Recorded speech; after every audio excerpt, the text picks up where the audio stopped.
drivers. So I'm out working on red car number 1 today, and up pulls my main sponsor. You know the one I'm talking about, the one that drives the big brown truck. And out he comes with this little tiny brown box, and I'm thinking to myself, whatever could be in that little brown box? But before I rip into it, I think again, hey, there might be some other people who want to see what's in this little brown box. So let's go take a look at it together, shall we?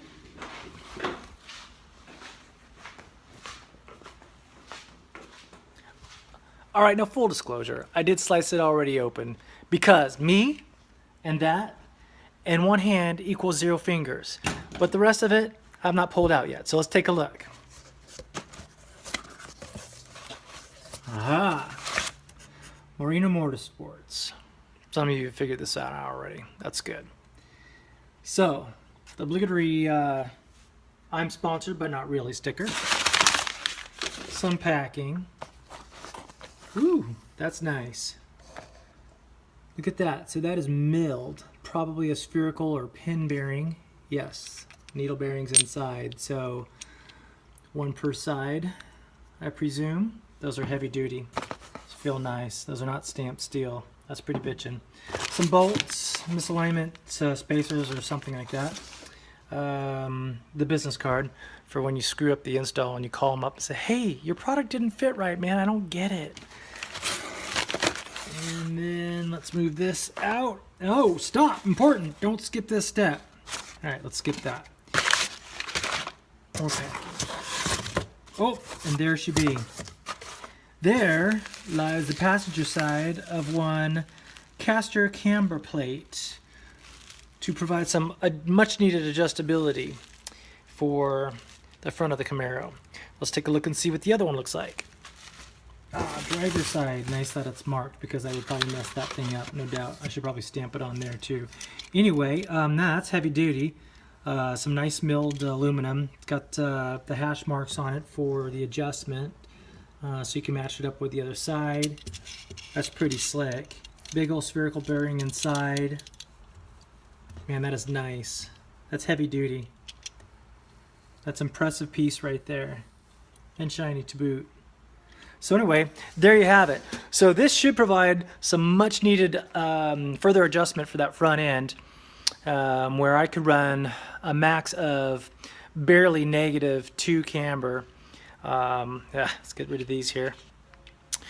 And that was causing some serious drama with tire wear. I was getting with R-Comp tires, the typical DOT R-Comps, I was getting about 6 to 8 session out of those things at $1,600 a pop for all 4 tires.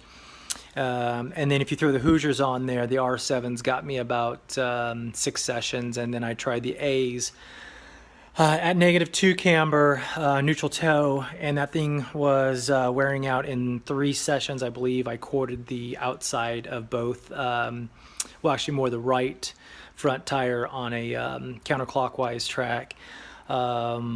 And then it didn't take but another session to wear the left front on the same track. So rear still has some problems, but I can get generally double the sessions in back with a -1.5. But it'd be nice to get a little bit more there too. I don't really street the car as much as I used to. If any, it's a drop-off car now for the kids heading to school, so they can look like they're riding in a race car. But yeah, let's see what we can do with installing these. Maybe I'll throw up a video if it's not too in-depth. Doesn't require 2 hands.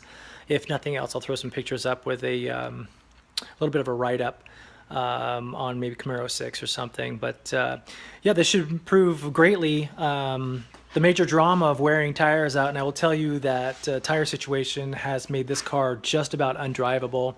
It's just not feasible to keep on chewing through tires. And I was last resort, pretty much, if I wanted to get out on track, I was going to have to take the C5 out, which is certainly not as fun to drive, not as comfortable to drive. And it's an older car, 2001, with an LS7, and you know, inherently those things just have some problems every once in a while, and it'll send you home, you know, possibly on the first session, which is a great waste of money. So let's see what we can do with the adjustable camber caps. We'll get those things on there, see if we can dial in about 3.5 negative, while keeping the toe pretty neutral or within spec, reasonably within spec. If I can do 4, I will do 4. I'm not betting on it, but I would be very happy if I could grab 3.5, ideal, to keep those race tires in the R compounds more in their grip path. Save wear. So, and to prove my point here on tires, I mean, it's a big deal over here, and an expensive deal at that. There's some there, all up there. I don't think that ends right there, because it doesn't. Let's go outside, I'll show you more.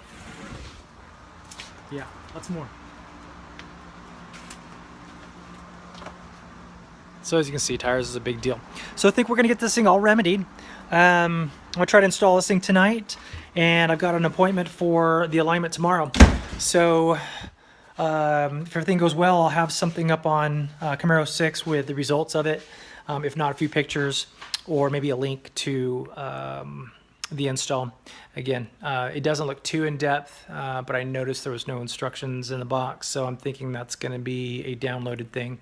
So you never really know what you're getting into until you go on online and find out. It's like 8 pages of install stuff. Hopefully most of the information is for the mechanic on the alignment side of things, and all we have to do is drill out maybe a hole or something.